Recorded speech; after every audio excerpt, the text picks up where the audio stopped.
በትናንትናው ዕለት 4 ኪሎ ቤተ መንግስት በነበረው ታላቅ የራት ግብዣ ላይ ጠቅላይ ሚኒስትር ዶክተር አብይ አህመድ ተመርዘዋል። የመረዛቸው እስከዛሬ በታማኝነት ብዙ ምግቦችን፣ የራት ግብዣዎችን፣ የምሳ ግብዣዎችን በተጨማሪ የቁርስ ግብዣዎችን በሚያዘጋጁ ሰዓት አብሯቸው ሁሌም በታማኝነት የሚያገለግላቸው ሼፍ እንደሆነ ተነግሯል። ሼፉና አብሮት የሚሰሩት ጓዶቹ ሼፎች አማራ ናቸው፣ የፋኖ እጅ አለበት እየተባለም እየተወራ ነው።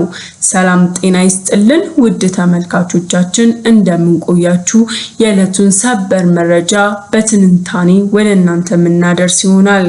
ከዛ በፊት ለቻናላችን አዲስ ከሆናችሁ ሰብስክራይብ እንደዚሁም ደግሞ ቪዲዮውን ላይክ በማድረግ እንድትጀምሩት፣ በተጨማሪም የተሰማችሁን ሐሳብ ኮሜንት ላይ እንድጽፉልን በትህትና እንጠይቃለን።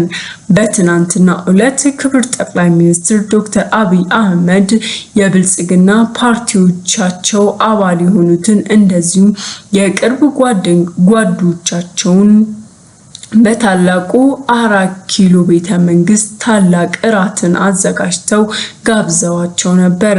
በዚህም የራት ግብዣው ላይ የተለያዩ ዲኮሮችን ሲያሰሩና እንደዚሁም ለሼፎቻቸው አለ የተባለውን ምርጥ ምግብ እንዲያዘጋጁ መልእክትን አስተላልፈው እራቱን ከጓዶቻቸው ጋር ደመቅ ብለው እየተመገቡ ያለ እሳቸው በመሃል በኃይለኛ በተባለ የሆድ ቁርጠት ሲሰቃዩ ይታያሉ።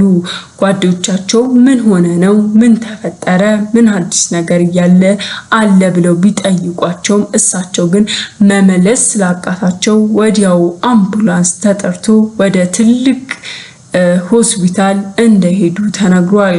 ሆስፒታልም በወጣው መረጃ ሆዳቸው ውስጥ የተመረዘ ምግብ እንደተገኘና ያልሆነ መርዛማ የሆነ ነገርን እንደተመገቡ በደረሰው መረጃ ወዲያው እራቱን ያዘጋጀው እስከዛሬ በታማኝነት ሲያገለግላቸው የነበረውን ሼፍ ፖሊስ በቁጥጥር ስር እንዳዋለው ተገልጿል። ሼፉ በተደጋጋሚ ስላረገው ነገር ሲጠየቅ ቢክድም ነገር ግን ሰዓታት በፈጁት ምርመራዎችና አፋጣጭ በሆኑ ጥያቄዎች መጨረሻ ላይ ስህተቱን ማረጉ እንዳመነ ተናዟል። የተናዘዘውም እኔ እስከዛሬ ታማኝ ሆኜ ከ10 ዓመታት በላይ እሳቸውን ሳገለግል ኖሬያለሁ። ብዙ እራቶችን፣ ብዙ ቁርሶችን እንደዚሁም አስፈላጊ በሆነበት ሰዓት አስፈላጊ ምግብ ነክ ነገሮችን በተለይ ደግሞ እሳቸውና ቤተሰቦቻቸው የሚበሉትን ምግብ ሳዘጋጅ የኖርኩት እኔ ነኝ እና ዛሬ ላይ ግን ቀን ደረሰ፣ ቀን ቆረጠ። ምክንያቱም እኔ የፋኖ አባል ነኝ።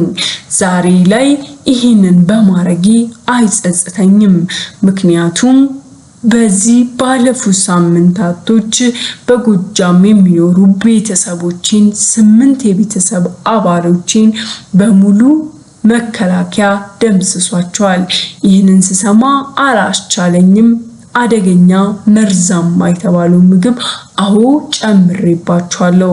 ነገር ግን ይህ መልእክት ከፋኑ ደርሶኝ ወይም ደግሞ ከፋኑ እንዳደርገው ከላይ ትዕዛዝ ተነግሮኝ ሳይሆን በራሴ ፍቃድና በራሴ ምርጫ ነው ይህንን ያደረኩት ሲል እንግዲህ ተናዟል።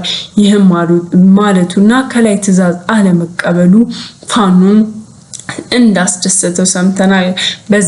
በዚህ ግን የፋኖ ደጋፊዎች እሱ ተመርዞ ሆስፒታል በመግባቱ ብቻ እጅግ በጣም ታላቅ ደስታን እያስተናገዱ ይገኛሉ። ምክንያቱም ስንቱ የአማራ እናትና ስንቱ የአማራ አባት በተጨማሪም ህፃናት ሳይቀር እየተሸማቀቁ ዛሬ የሚያድሩትን ህመማቸውን በትንሽም ቢሆን እንዳቀመሳቸው ስለተሰማቸው ሁሉም በያሉበት ደስታቸውን እየገለጹ ይገኛሉ። ክብር ጠቅላይ ሚኒስትሩም በዚህ ሰዓት የሆድ እብጠት ተደርጎላቸው በጥሩ በሚባል የሕክምና ክትትል ላይ እንዳሉ መረጃዎች ወጥተዋል።